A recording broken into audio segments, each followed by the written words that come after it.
ஒரு வழியாக பேக் பண்ணி எடுத்துகிட்டு எல்லா ட்ரெஸ்ஸை எடுத்து வைக்கிறான்னு சொல்லி முடிவு பண்ணி கிளம்பிட்டோம் ஃப்ரெண்ட்ஸ். வீட்டிலேருந்து கிளம்பி போயிட்டோம். பஸ் ஸ்டாண்டுக்கு போயிட்டு பஸ்ஸில் ஏறி ட்ரெயினில் தான் போனோம் அன்றைக்கி நாங்கள். ஸோ இது வீக் டேஸ் தானே, அதனால் வந்துட்டு ட்ரெயின்லேயே போயிடலாம்.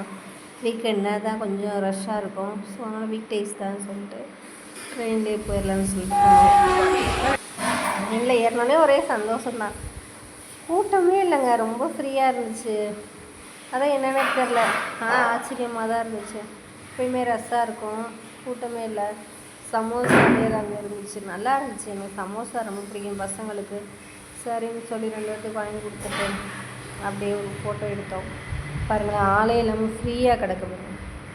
ரொம்ப அந்த அளவுலாம் கூட்டமே கிடையாது. ஒரு வேளை வீக் டேஸ்னால. அப்புறம் பார்த்திங்கன்னா சமோசா வாங்கினோம். அப்புறம் இல்லாமல் புளியோதரை பண்ணி கொண்டு வந்துருந்தோம் இல்லையா, அப்போ பசிக்கவே இல்லைங்க. ட்ரெயினில் ஏறோடனே பசி வந்துருச்சு. அப்புறம் நல்லா இருந்துச்சு, சாப்பிட்டோம், ஷேர் பண்ணி. என் பையனுக்கு ரொம்ப பிடிச்சிருக்குன்னு சொன்னான். இந்த மாதிரி நீங்கள் ட்ரை பண்ணி பாருங்கள், நல்லா டேஸ்ட்டாக தான் இருந்துச்சு. ஜிலு ஜிலுன்னு காற்று வந்து ஜன்னலில் கையை வச்சு பார்த்தீங்கன்னா அந்த லைட் வெளிச்சத்துக்கும் அந்த பாலிசு வலையும் என்ன அந்த தற்செயலாக மேட்சிங்காக வந்துச்சு, நல்லா இருந்துச்சு. அப்புறம் எனக்கு எப்படா மதுரை வரும், ஊர் வரும். என் பையனுக்கு அந்த தண்ணி திறக்கவே முடியா, இப்படி தான்ப்பா திறக்கணும்னு சொல்லி கொடுத்தேன். அது எனக்கு ஃபஸ்ட்டு எக்ஸ்பீரியன்ஸில். இவ்வளோ நாளாக விவரம் தெரியல, இப்போ விவரம் தெரியும். இது எப்படியாவது எப்படி கேள்வி வேலை கேள்வி. அப்புறம் என்னை பக்கத்தில் ஒரு ஆண்டி உட்காந்துருந்தாங்க, அவங்க தூங்கிட்டாங்க. எனக்கு தூக்கமே இல்லை. என் பசங்களை வேறு அப்புறமேலு 3:30 மணிக்கு வந்துருச்சு ஊருன்னு சொல்லிட்டாங்க. அப்புறம் எந்திரிங்கன்னு சொல்கிறேன். பசங்க அதுக்கப்புறம் பாப்பா எல்லாம் எந்திரிச்சு இறங்கியாச்சு. இறங்கினோடனே பக்கத்தில் ஒரு கடை, அங்கே பார்த்திங்கன்னா ஸ்வீட் பண்ணு சூப்பராக இருந்துச்சுங்க, டேஸ்ட்டாக இருந்துச்சு. அப்புறம் பார்த்திங்கன்னா 2 மசால் வடையும் சாப்பிட்டுட்டு டீயும் குடித்தா சூப்பராக இருந்துச்சு. நம்ம ஊருக்கு வந்து டீ சாப்பிடாமல் இருக்க முடியுமா?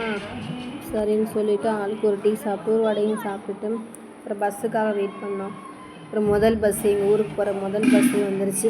அது வரலையும் பார்த்திங்கன்னா எனக்கு பஸ் ஸ்டாண்டில் கொசு கடிச்சு தள்ளிடுச்சுமா சாமி. நான் வாட்டுக்கு அந்த சேர் இருந்துச்சு, அதில் கால் நீட்டி உட்காந்துட்டேன். அப்புறம் பஸ்ஸு வந்துட்டு நம்ம ஊர் அந்த மண் வாசனை காற்றெல்லாம் சூப்பராக இருந்துச்சு. காலையில் வேறல நல்லா இருந்துச்சு. அங்கே பார்த்தீங்கன்னா அவங்க பாட்டி எல்லாம் அப்பா எப்படி தான் காலையில் 7 மணிக்கெலாம் சாப்பாடை கட்டிட்டு களை எடுக்க போகிறாங்களாம். ஆளுக்கு முதல்ல பஸ்ஸில் ஏறி கிளம்பி வந்துட்டாங்க. இங்கே வந்தோடனே ஒரே ஜாலி தான் தம்பிக்கு. அப்புறம் பார்த்திங்கன்னா என் மாமியார் பாசத்தை புரிகிறாங்க. ஒரு வழியாக வந்தாச்சு ஊருக்கு. நைட்டு கிளம்பி இப்போ காலையில் ஆகிப்போகுது. ரொம்ப நாள் கழிச்சு பார்க்குறாங்களா, அதே பாசம் அதே மாதிரி இருக்குது.